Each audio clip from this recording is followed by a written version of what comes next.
Now we're going to be going in with our LA Girl Pro Concealer, and again putting the concealer on the back of my hand, and then I'm just going to take this and go right under my eye, not exactly like touching my under eye, but just in the inner corner, right in the like corner of like my nose and my eye.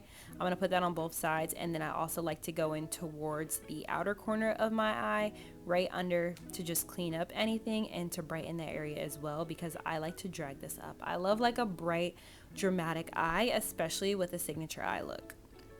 Now I'm just going to go down the bridge of my nose, the tiniest bit of product. I use the tiniest bit, not a lot, because I don't like when my nose looks cakey, so I'm really intentional about that. And then I'm putting it a little bit down on my chin as well, and we want this to literally dry out. So I'm gonna come back, and before I blend this out, I'm just gonna let it like sit and dry for as long as I can, honestly.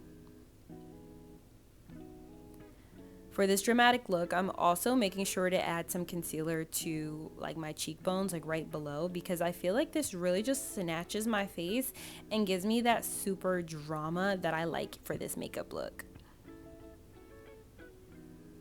Now we're going to be blending this out with a concealer brush. This is actually a Morphe brush. So you just take this, and I start with my under eye and then work my way around the rest of my face. But I usually actually like to blend my under eye last. I'm surprised that I blended it first, but you can honestly do it in whichever way you want. I usually would save the under eyes for last though.